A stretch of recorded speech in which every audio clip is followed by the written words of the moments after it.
जिसने न कभी आराम किया, विघ्नों में रहकर काम किया। चलो और सामने वाली दीवार पे चिपका लो, जीवन में विघ्न जब आते हैं सोते से हमें जगाते हैं। अपनी तकदीर बदलो, अपनी समाज की तकदीर बदलो, इस देश की तकदीर बदलो। संभव हो जाए तो दुनिया की बदलो, और शुरुआत अपने से करो। जय हिंद।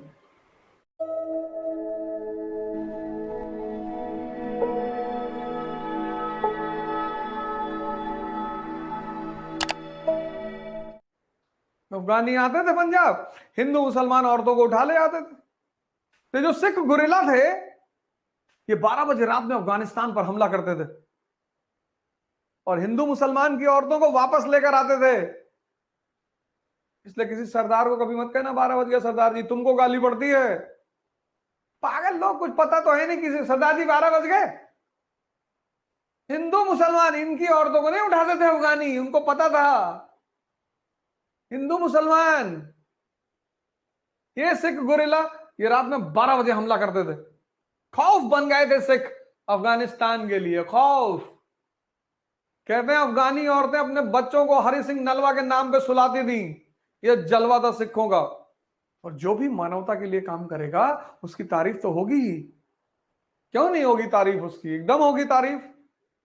आज भी मैं किसी गुरुद्वारे के सामने किसी सिख को खड़ा होकर भीख मांगते हुए नहीं देखता, देखता ही नहीं। मैं तो कहता हूं लोगों से, कोई सरदार कहीं गुरुद्वारे के सामने भीख मांगते मिले मुझे दिखाना यार। और गुरुद्वारों के सामने मांग कौन रहा है? दूसरे धर्म के लोग। शर्म नहीं आती इनको कि कुछ सीखो उनसे। हालांकि कभी कभी ये स्वाभिमान अभिमान को भी पैदा करता है। मैंने बहुत बार देखा सिखों को कि बड़ा पब्लिसाइज करते हैं। वो नहीं करने की जरूरत है। आप जो दान पुण्य कर रहे हो वो परमात्मा देख रहा है। किसी को भी अपने दान पुण्य को सोशल मीडिया पर नहीं डालना चाहिए। आप किसके नाम पे कर रहे हो? परमात्मा के नाम पे, वो देख रहा है ना। आपने दान किया और फोटो खींच के डाल दी एफबी पे, तो इससे तो आपकी गौरव बढ़ा, आपका सम्मान बढ़ा कि अरे भैया बहुत दानी है। तो आपने जिस लिए दान किया कि मेरा नाम बढ़े, मिल गया, तो आप भगवान से क्या लोगे? इसलिए सभी धर्मों ने कहा है गुप्त दान। तुम्हारा दान किसी को पता ना चले। तो किसी नीडी को तुमने 1000 रुपए दे दिया और वो तुम्हें जानता नहीं, तो वो किसको धन्यवाद कहेगा? प्रभु को कहेगा भगवान मिलने आए थे भैया, भगवान भैया हमारी मदद किए। तो जब वो बार बार भगवान का नाम लेगा तो भगवान तुम्हारा नाम लेगा। सोशल मीडिया पे दो केला लिए हुए दिखा रहे। इस दुनिया में हर आदमी भिखमंगा है, सब भगवान से मांग रहे हैं। तो कोई हमसे मांग रहा है, हम भगवान से मांग रहे हैं, तो दोनों तो भिखमंगे हुए। और एक भिखमंगा दूसरे भिखमंगे को कुछ देके अगर सोशल मीडिया पे डाले, दाता एक राम भिखारी सारी दुनिया।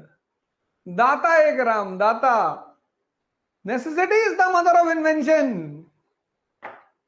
पढ़ो बेटा, कुछ करो यार, बदलो अपने आप को। और क्लास के बाद माँ बाप को फोन करना है, अगर वो साथ में रहे तो तुरंत जाकर उनका पैर छूना है। माँ बाप का सम्मान करना सीख लो, राइज कर जाओगे तुम दुनिया में।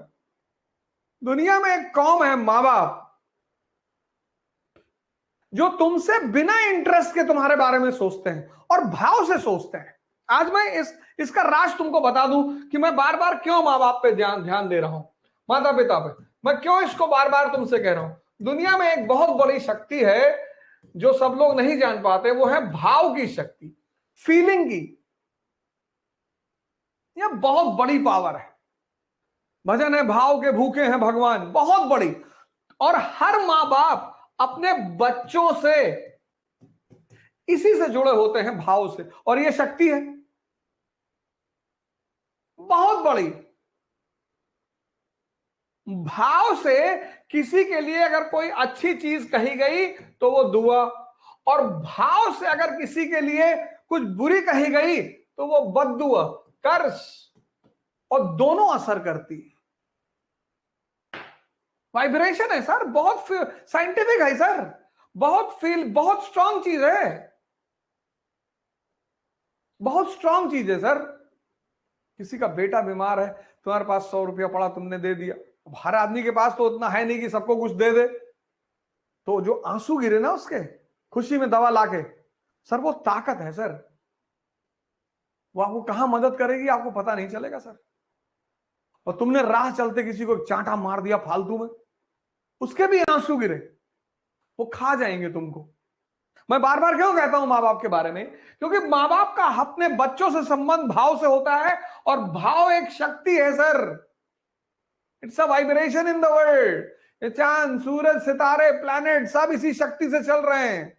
तो जब तुम अपने मां बाप को सम्मान देते हो तो वो भाव उठता है उनका, तो तुमको दुआ देते हैं, एक ऐसी एनर्जी तुमको देते हैं जो तुम अंदाजा ही नहीं लगा सकते कि उसकी कितनी ताकत है। इसलिए मैं बार बार तुमसे कह रहा हूं, इसलिए अपने मां बाप को सम्मान दो। आज लोग क्यों परेशान है ज्यादा? कोई दुआ खरीदना चाहता ही नहीं। जैसे हम बच्चे हैं, तुम इमेजिन करके देखो, 4 साल का बच्चा मां बाप विहीन, पाला ना उन्होंने हमें। तो इमेजिन करो कि तुम 4 साल के थे, तुम्हारे मां बाप ने तुम्हें छोड़ दिया, तो क्या हाल होता तुम्हारा? ठीक है, बहुत सारे मां बाप बहुत सारी बातों को कभी कभी नहीं समझ पाते, कोई बात नहीं, आप समझ रहे हो ना। भाव की शक्ति को जीतने का नाम है दुआ। उसमें कोई इन्वेस्टमेंट ही नहीं है, उसमें सम्मान देना होता है बस।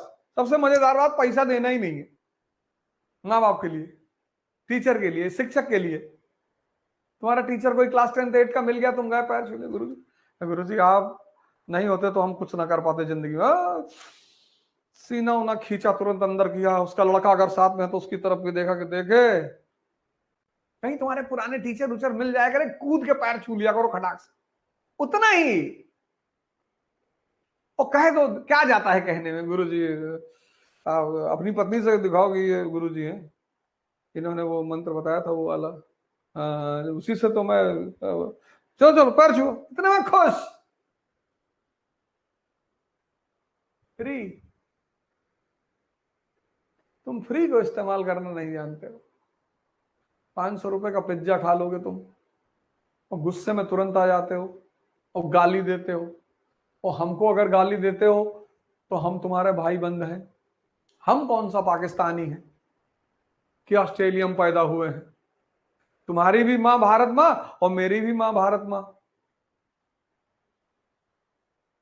तुम्हारी भी मां भारत मां और मेरी भी मां भारत मां। और भारत मां का एक बेटा भारत मां के दूसरे बेटों को जगा रहा है। पूंजीपतियों को खलबली हो रहा है। और 500 रुपया देना कौन सी बड़ी बात है? 50 लोग अपने भी बैठा दिए, लो गाली दो इसको। कुछ ना कर पाओगे हमको गाली देके। और गाली दे रहे हो, खुश रहो और आगे बढ़ो।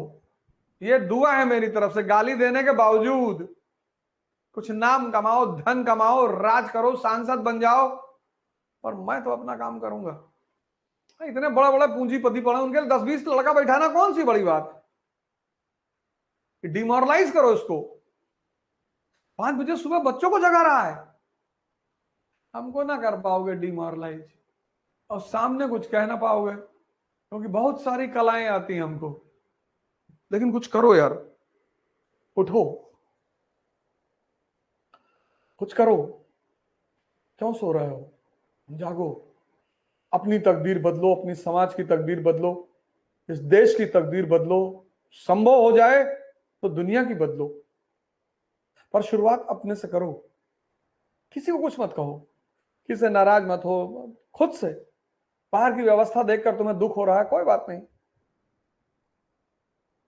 Necessity is the mother of invention. हो सकता है भगवान कल तुम्हें प्रधानमंत्री बना दे इस देश की व्यवस्था को सुधारने के लिए, और तुम मुझे अपना राजपुरोहित बना लेना। लेकिन कुछ करो यार। वसुधा का नेता कौन हुआ? भूखंड विजेता कौन हुआ? अतुलित यश क्रेता कौन हुआ? नवधर्म प्रणेता कौन हुआ? जिसने न कभी आराम किया, विघ्नों में रहकर काम किया। लिख लो और सामने वाली दीवार में चिपका लो, और जीवन में विघ्न जब आते हैं सोते से हमें जगाते हैं, मन को मरोड़ते हैं पल पल, तन को झंझोड़ते हैं पल पल, सतपथ पर हमें लगाकर ही जाते हैं हमें जगाकर ही। प्रसादों के कनकाब शिखर होते कबूतरों के ही घर। काहे टेंशन ले रहे हो? किसी कमरे में इलाहाबाद में बैठे पढ़ रहे हो ना, कोई दिक्कत नहीं। किसी कमरे में, छोटे से कमरे में पटना में बैठ के पढ़ रहे हो, कलकत्ता में बैठ के पढ़ रहे हो, जयपुर में किसी छोटे से कमरे में पढ़ रहे हो, कायदे का बिस्तर नहीं है, कोई बात नहीं। प्रसादों के कनकाब शिखर होते कबूतरों के ही घर। महलों में गरुड़ न रहता है, कंचन पर कभी न सोता है। प्रयागराज की फटी दरारों में, उठो यार, 20 साल के युवा हो तुम, जागो। जहां मौका मिले आशीर्वाद लो, जहां मौका मिले दुआ लो।